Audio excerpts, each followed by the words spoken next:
बोला मैं उनसे उनके साथ में कम से कम 500 गाने कर चुका हूँ और वो आदमी कभी इतना जल्दी आ ही नहीं सकता है। मैं बोला भाई गणेश, मैं अभी बहस नहीं करूंगा, तू जल्दी पहुंच जा। और एक वेब सीरीज है, ये दो प्रोग्राम मेरे बहुत जल्दी इंशाल्लाह आ जाएंगे। अपना 9 बजे की शिफ्ट रखना, ये 7 बजे तो जिंदगी में कभी उठा ही नहीं है। शकील जी, वो कहाँ है? मैं बोला मैं तो सो रहा हूँ। ने कहा अरे बाप रे बाप। मैं बोला फोन रख जल्दी फोन रख। चिची ऑलरेडी सेट पे पहुंच चुका है। What nonsense, how can it be possible, बोलती है मुझे। मेरे साथ आज वो शख्सियत मौजूद है जो किसी तारुफ की मोहताज नहीं है, जिसने हमारे समाज को कुछ ऐसी फिल्में दी जिनको हम ताउम्र याद रखेंगे और उन फिल्मों के जरिए संदेश देने की कोशिश की कि जिंदगी को हम किस तरह से जी सकते हैं। मैं बात कर रहा हूं शकील नूरानी साहब की। शकील नूरानी साहब प्रोड्यूसर है, डायरेक्टर है, बॉलीवुड में धमाकेदार फिल्में दे चुके हैं। कुछ फिल्मों के नाम पहले मैं आपको उनके बताता हूँ, उसके बाद मैं उनसे सीधा आपका तारुफ भी कराऊंगा और उनसे बातचीत भी कराऊंगा। शकील नूरानी साहब ने फिल्में दी है कुछ, तेजाब, एक जोरू का गुलाम, गोविंदा के साथ में जो विंगल खन्ना उसमें जो है लीडिंग कैरेक्टर निभा रही थी, एक्ट्रेस थी, कादर खान थे और भी बड़ी शख्सियत थी उसके अंदर।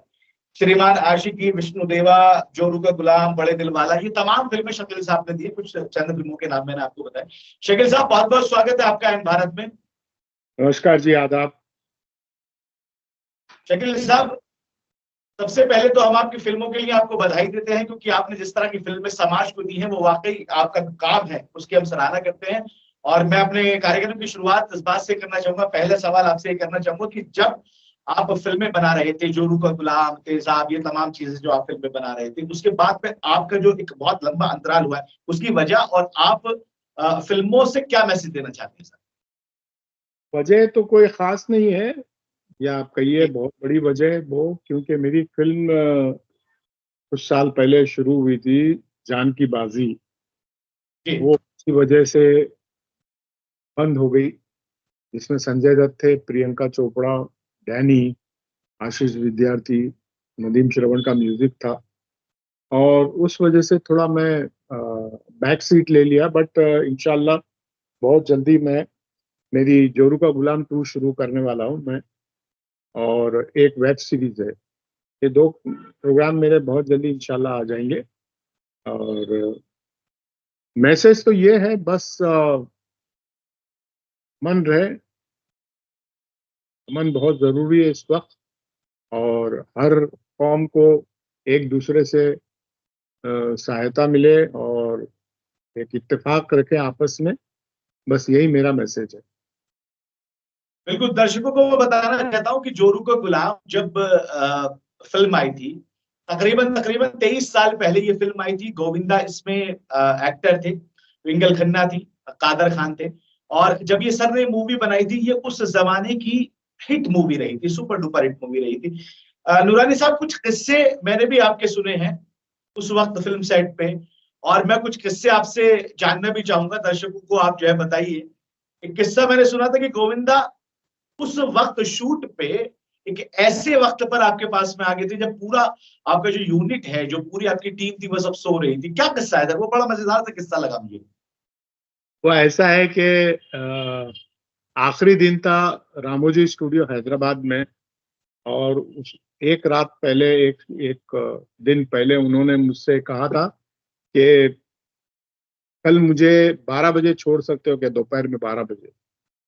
तो ठीक मैंने है। बोला यार अभी आधा गाना बाकी, ये टाइटल सॉन्ग ही था, जोरू का गुलाम, मैं जोरू का हाँ। गुलाम के रहूंगा। वो टाइटल सॉन्ग ही था, और मैंने बोला यार अभी आधे दिन में कैसे मैं गाना पूरा करूंगा। अगर मुनासिब हो तो तुम सुबह 7 बजे आ जाओ, तो जी। 7 से मैं 12 तक आपको पूरा गाना कंप्लीट कर दूंगा, और 12 बजे फिर तुम जा सकते हो। तो उसने बोला ठीक है, मैं 7 बजे आ जाऊंगा। और हम सारे यूनिट को सबको बोल दिए कि भाई अपना 9 बजे की शिफ्ट रखना, ये 7 बजे तो जिंदगी में कभी उठा ही नहीं है, 7 बजे आएगा नहीं। जी। तो सब यूनिट तो डायरेक्टर का ही सुनेंगे, वो सब चले गए। दूसरे दिन सुबह में अचानक मुझे फोन आता है मेरे असिस्टेंट का, शकील जी वो कहाँ है? मैं बोला मैं तो सो रहा हूँ। हाँ। तो कहने लगा वो तो गोविंदा तो सेट पे लोकेशन पे पहुंच गया है। हम्म। मैंने कहा अरे बाप रे बाप। मैं बोला फोन रख जल्दी फोन रख। फिर मैंने फोन रखवाया और फिर मैंने टीना को फोन किया। टीना मतलब ट्विंकल खन्ना को, उसे हम टीना हम्म। बुलाते हैं। मैंने टीना, वो भी एकदम नींद में थी, बोलती है जी गुड मॉर्निंग। मैं बोला भाई तू उठ जा, चिची ऑलरेडी सेट पे पहुंच चुका है। Hmm. What nonsense, how can it be possible, बोलती है मुझे। तो मैं बोला वो ऑलरेडी पहुंच चुका है, तो अभी बहस मत कर मुझसे, जल्दी से जल्दी। बोला I will take at least 2 hours, मुझे 2 घंटे हाँ। लगेंगे, मुझे मेकअप करना है, तैयार होना है, ड्रेसेस देखना है, सब हेड करना है, सलाना। और लड़कियों को इतना वक्त तो लगता ही है। और गाना हाँ, गाने में सर, तो यकीन होगा कि चीची यानी गोविंदा इतने सुबह सुबह पहुंच सकते हैं, क्योंकि इस वक्त पे सुपरस्टार थे, डेट्स भी मिलना उनका मुश्किल हो रहा था। तो यकीन किसी को नहीं आया, लेकिन पहुंच गए वो सेट पे। पहुंच गए, वो तो पहुंच गए। फिर मैंने उसको डिस्कनेक्ट किया, फिर मैंने गणेश को लगाया, गणेश मास्टर जो है डांस डायरेक्टर। मैं बोला गणेश जी, जी। बोला आप पहुंच जाइए, वो ऑलरेडी पहुंच चुका है। बोला शकील जी मजाक मत करो, बोले मैं उनसे उनके साथ में कम से कम 500 गाने कर चुका हूँ, और वो आदमी कभी इतना जल्दी आ ही नहीं सकता है। मैं बोला भाई गणेश, मैं अभी बहस नहीं करूंगा, तू जल्दी पहुंच जा। बोला ठीक है। फिर मैंने यूनिट वालों को फोन किया, हमारा जो मेन प्रोडक्शन वाला है उनको फोन किया, और बोला जल्दी जल्दी सारे लोगों को जमा करो और लेके आ जाओ सेट पे, वो ऑलरेडी पहुंच चुका है। एवरीबडी वो शॉक।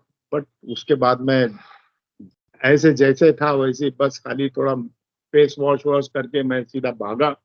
नीचे गाड़ी खड़ी थी मेरी, मैं गाड़ी में बैठ के सीधा लोकेशन पे गया, तो देखा वो और उसका मेकअप मैन दो ही लोग हैं। तो मैंने देखा अरे ये, अभी मैं इसको क्या बोलूं, ये तो भाग जाएगा। फिर मैं देखते ही हाँ। मैंने कहा, चिची में मैंने तुम्हारी दाढ़ी थोड़ी सी कल से और आज में फर्क आया है, थोड़ा से मेरे को लगता है शेव करने की जरूरत है। तो उसने दादा, जो मेकअप दादा थे, उनको पूछा भाई लग रहा है क्या आपको? तो मैंने हाँ। उनको पीछे उसकी गर्दन पीछे थी, मैंने फौरन उसको मेकअप दादा को आंख मार दिया। तो बोला हाँ चीची थोड़ा से लग रहा है। तो उसको हम्म। मैं शेव करने बिठा दिया। अब मैं बैठे रहा वहीं पे, इधर उधर की बातें करते वक्त। फिर तो बोला अच्छा एक काम करता हूँ, मैं रूम पे जाता हूँ, आप जब भी रेडी होंगे मुझे बुला लेना। मैंने बिल्कुल। कहा जी नहीं, अभी थोड़ी देर ठहर जाओ। मैंने कहा अभी आते ही होंगे सब लोग। तो बोला अच्छा ठीक है। 15-20 मिनट में गणेश आ गया, और उसके डांस डायरेक्टर असिस्टेंट आ गए, थोड़ा इक्विपमेंट भी आना शुरू हो गया। मैंने बोला सबसे पहले माइक और ये निकालो, नागरा बोलते हैं उसको, जिसपे म्यूजिक चलता है। तो नागरा जी। निकाला उन लोगों ने, और शुरू हो गए। और मैंने बोला रिहर्सल करो। बोलते इसकी क्या रिहर्सल करूं शकील भाई, गोविंदा मतलब को। एक बड़ा किस्सा था। शकील साहब, अब आपने दो चीजें अभी मुझे बताई कि आप जो है जोरू का गुलाम 2 लेकर आ रहे हैं, और एक वेब सीरीज पर भी आपका काम चल रहा है। जोरू का गुलाम 2 में अगर आप बताना चाहें तो किरदार क्या क्या रहेंगे, या गोविंदा की वापसी होगी, या आप क्या प्लानिंग कर रहे हैं, थोड़ा सा जरा दर्शकों को बताइए। जोरू का गुलाम ऐसी कहानी है, वो टाइटल वही है और कुछ किरदार वही रहेंगे, और जी। उसमें गोविंदा नहीं रहेंगे, क्योंकि गोविंदा अब वो एज के रहे नहीं कि उनको मेन लीड में या रोमांटिक का उनको दिया जाए। तो गोविंदा बिल्कुल। नहीं है उसके अंदर। बाकी कुछ कैरेक्टर्स होंगे, जैसे जॉनी भाई हुआ, अशोक सराफ हुए, अली असगर हुआ, ये सारे लोग हुए, और कुछ नए लोग आएंगे उसके अंदर, है ना। जी। और अभी मेन लीड फाइनल नहीं हुआ है, ये आज के ही कोई होंगे, जैसे कि कार्तिक आर्यन हुआ, या अम, ये धवन हुआ, रोहित। हाँ, ये सारे लोग होंगे। और बस यही है, और वही हंसना हंसाना ये पूरी फिल्म में, और बिल्कुल। फुल कॉमेडी है। सर, वेब सीरीज भी आप लेके आ रहे हैं, उसके बारे में भी थोड़ा बताइए सर, वेब सीरीज के बारे में। वेब सीरीज एक रियल स्टोरी है, एक स्कैम है, और रियल स्कैम है। जैसे कि आपने कुछ और भी स्कैम पे वेब सीरीज देखी होगी, अपना भी वही है, रियल स्कैम हुआ है। बहुत सा कुछ 4,600 करोड़ रुपए का स्कैम हुआ है। तो उस पे हम बना रहे हैं और उस पे अभी रिसर्च चल रही है और नियरली कंप्लीट तो हो गया है वो। बट इसके इसके अलावा मैं आपको डिटेल नहीं दे सकूंगा बिकॉज नहीं नहीं, इट्स ठीक है सर। शकील शकील साहब, उस दौर के सिनेमा में जब आप फिल्में आप बना रहे थे, जोरू का गुलाम और बाकी जो आपकी फिल्में आई, और आज का जो दौर है, यानी उस वक्त पे और आज के वक्त के सिनेमा में क्या फर्क आप महसूस कर रहे हैं? क्या ऐसा मेजर डिफरेंस उस वक्त में और इस वक्त में आया है जो आपको लगता है कि हाँ, ये डिफरेंट ने सिनेमा को बदल दिया है? डिफरेंस तो काफी आया है। जैसे कि जी। डिजिटल हो गया है, अभी पहले डिजिटल नहीं था। अभी कॉर्पोरेट हो जी। गया, पहले फैमिली होती थी, एक हम्म। यूनिट एक फैमिली होती थी। आज एक यूनिट एक कॉर्पोरेट हो गया है। उसमें बड़ा डिफरेंस आ गया है। वो इमोशंस पहले जो होते थे वो आज नहीं है। एक हम्म।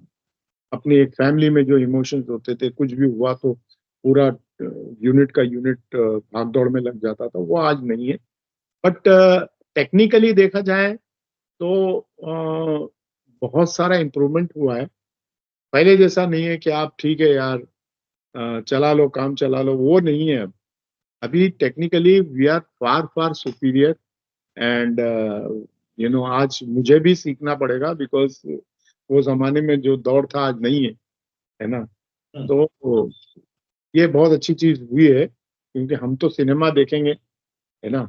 हम कोई इमोशन देखते नहीं है। इमोशन अपनी जगह पे, सिनेमा सिनेमा होता है। तो आज का सिनेमा जो है वो बहुत ही इम्प्रूव हुआ है।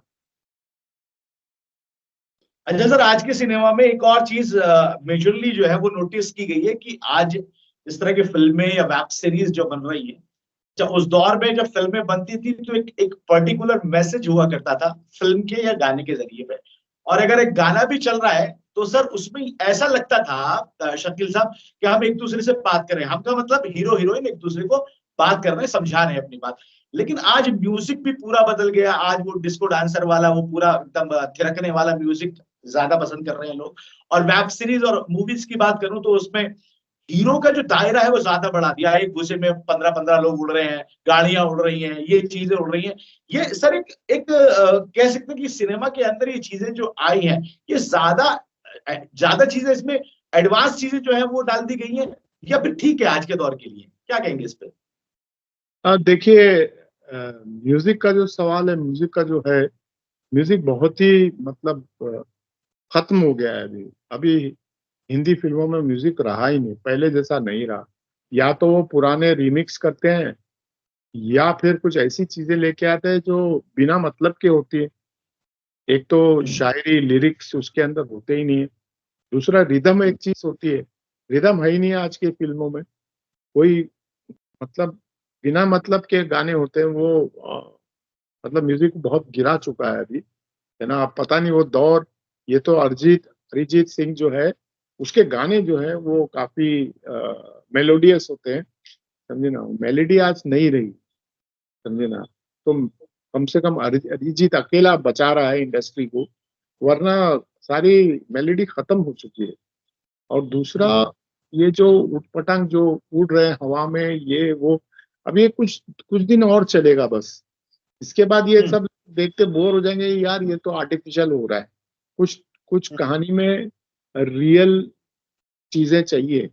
ये दौर शायद फिर से आ जाएगा ये, क्योंकि बस हो गया है। जैसे कि मैं एज ए ऑडियंस, मुझे बस हो गया बिकॉज आई नो ये क्या हो रहा है, ये ना। ये ये खामोखा जो है ये सब आर्टिफिशियल हो रहा है।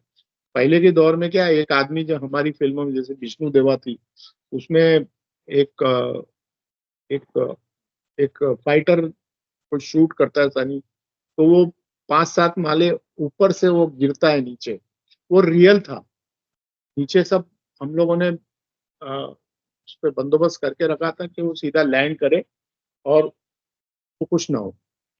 तो वो रियल होता था, आज रियल है ही नहीं है, समझे ये। नूरानी साहब, एक और सवाल मैं आपसे यहाँ पे करना चाहूंगा, क्योंकि आपने कहा कि वो रियल था जब आप उस दौर की बात कर रहे हैं और आज की बात कर रहे हैं। अच्छा, कुछ दिन पहले एक ट्रेंड सा ये चला था कि साउथ की जो फिल्म है, जो साउथ इंडस्ट्री है फिल्मों की, उसको लेकर बॉलीवुड जो है एक तरह से एक दूसरे के आमने सामने थे। साउथ की फिल्में आ रही थी और बॉलीवुड की फिल्में आ रही थी। फिर दौर यह आया कि साउथ की फिल्में ज्यादा चलने लगी, बॉलीवुड का जो ग्राफ है वो नीचे आने लगा। अब फिर से दौर बदल गया, साल 2 साल के अंदर क्या हुआ, साउथ को फिर बॉलीवुड में उसको मर्ज करना पड़ा। अब साउथ के जो हीरो हीरोइन है वो बॉलीवुड में आते हैं, बॉलीवुड के उधर जाते हैं। तो क्या अब ये कह सकते हैं कि साउथ जो है वो बॉलीवुड इंडस्ट्री पे हावी रहा है? साउथ देखिए, राइट फ्रॉम मेरे जो मैंने पढ़ा है और जो फिल्में, पुरानी फिल्में देखी है मैंने, वो 1950s से साउथ हमेशा भारी रहा है, समझे ना। वहां पर वहां की जो फिल्में होती थी, वो जैसे एलवी प्रसाद एक एक डायरेक्टर थे, जिनकी हर फिल्में सिल्वर जुबली गोल्डन जुबली होती थी, क्योंकि उसमें इमोशंस होता था, है ना। और वो चले आ रहा है आज भी। आरआरआर देखिए आप, उसमें हर चीज है, हर चीज में मतलब इमोशंस भी है उसके अंदर, समझे आप। तो ये, और उनका कैनवस जो है हमारे से 10 टाइम्स ज्यादा बड़ा है, समझे ना। उन लोग एक पूजा होती है, हमारे यहाँ वो पूजा नहीं होती। एक पूजा होती है, एक फिल्म बनती है तो एक पूजा होती है, एक एक जैसे कि वो एक धर्म समझ के फिल्म बनाते हैं। हम लोग वो नहीं समझते, हम लोग देखते हैं कि पैसा कहाँ से आएगा, है ना। तो ये डिफरेंस है, ये डिफरेंस नहीं होना चाहिए। हम लोग भी उसी तरह से काम करना चाहिए जिस तरह से साउथ वाले करते हैं, you know. Technically they are as good as Hollywood और any other foreign country, they are as good as that. क्योंकि सर पिछले पिछले दिनों में देखा जाए तो बॉलीवुड की जितनी भी फिल्में आई हैं, 2 4 5 को छोड़ दिया जाए, अगर कुछ मूवी अभी शाहरुख खान की आई, उससे पहले एक और मूवी अभी रणबीर कपूर की आई, उससे पहले अगर छोड़ दिया जाए, तो ऐसा लग रहा था कि बॉलीवुड के पास में स्क्रिप्ट जो है वो खत्म हो गई है, कहानियां उनके पास में नहीं है। वो फिल्मों को रीमेक कर रहे हैं, वो गानों को रिमिक्स कर रहे हैं और जनता को परोस रहे हैं वही चीजें। ऐसा लग रहा था कि स्क्रिप्ट खत्म होगी अगर पिछली 4 5 फिल्मों को छोड़ दी जाए। ये बात है ना, यही आप बिल्कुल सही फरमा रहे हैं कि वही रीमिक्स हो रहा है, वही गाने हो रहे हैं, वही स्क्रिप्ट को वापस से ताजा किया जा रहा है ना। तो ये कुछ लोग हैं जो, मैंने जैसे कहा मैं, कि उन लोग ये सारी चीजें एक बिजनेस के तौर पे कर रहे हैं। तो इमोशंस नहीं रहा आज, तो इमोशंस को आपको वापस लाना पड़ेगा। और कहानियां बहुत है हमारे पास, बहुत है, यानी ये, वो अगर इस्तेमाल किया जाए तो 4 चांद लग सकते हैं। ये नहीं हो रहा है आज के। मैं आपसे सिर्फ एक और सवाल पूछता हूँ, अब आप वापसी कर रहे हैं, मैं तो वापसी कहूंगा सर, क्योंकि बहुत दिन के बाद में आप फिर से एक वेब सीरीज और झूठ का गुलाम पार्ट 2 लेके आने वाले हैं। क्या आपका फोकस रहेगा, आप किस तरह से कहानी को जो है दर्शाएंगे? हंसाना मोटिव है, मैसेज देना मोटिव है, या फिर वही बॉलीवुड की तरह आप भी जाएंगे जो बॉलीवुड अभी तक चल रहा है? नहीं, क्या डिफरेंट होगा? मैं जब मैं सोचता हूँ कि मैं एक कमर्शियल फिल्म बना रहा हूँ, तो मैं उसमें सारी चीजें रखता हूँ, और खास करके इमोशंस हमेशा रखता हूँ। आप देखिए, जोरू का गुलाम जो फर्स्ट जो थी, उसमें भी इमोशंस बहुत अच्छे थे। और मेरा कहना, मेरी सोच यही है कि उसी वजह से वो फिल्म चली थी। यानी एक बाप है, उसकी जी 4 बेटियां हैं, और वो शादी नहीं करना चाहती, तो बाप के सर पे सबसे बड़ा बोझ वही होता है। इसका रीजन ही यही था चलने का, समझे ना। तो इसमें भी मैं कुछ रीजन डालने वाला हूँ, कुछ इमोशंस डालने वाला हूँ, जिसकी वजह से कुछ एक मैसेज पहुंचे, एक लेसन पहुंचे। चलिए सर, हम शुभकामनाएं देते हैं आपको, बेस्ट ऑफ लक बोलते हैं कि आपके आने वाला जो भी काम है, वेब सीरीज है या मूवी है, वो दर्शकों को पसंद आए, दर्शकों की नजर में जो है वो अच्छी उतरे, खरी उतरे, और आप एक बार फिर से जोरदार वापसी करें। क्योंकि दर्शकों को मैं फिर से बताना चाहता हूँ कि हमारे साथ जो शख्सियत मौजूद है, उस शख्सियत ने हमेशा बॉलीवुड इंडस्ट्री को बहुत कुछ दिया है और आगे भी वो ऐसा ही प्रयास कर रही है। शकील नूरानी साहब वो चेहरा रहे, उनका काम वो रहा जो लोग हमेशा जिसको सराहते रहे। अब एक लंबे अंतराल के बाद में वापसी कर रहे हैं, तो मैं दर्शकों से भी कहना चाहूंगा कि नूरानी साहब को जो है आप कमबैक के लिए अभी उनकी फिल्मों को देखिए, जब वो आए, डेट रिलीज होगी, मूवी रिलीज होगी, बहुत सारा काम है। पारा सर, बहुत बहुत शुक्रिया आपका हमारे साथ जुड़ने के लिए। फिर से एंड भारत और अफी कुरैशी हिंदुस्तानी की तरफ से आपको बेस्ट ऑफ लक। बहुत बहुत शुक्रिया फॉर द इंटरव्यू। जी sir. Thank you so much, all the best दर्शकों, एवरीबॉडी। शकील नूरानी साहब थे। आगे नई खबर अपडेट, बड़ी अपडेट, ताजा खबरों के लिए और ऐसे ही कुछ रोचक इंटरव्यूज के लिए, जानकारी के लिए लगातार आप देखते रहिए हमारे चैनल को। दीजिए इजाजत, नमस्कार, आदाब। नमस्कार जी।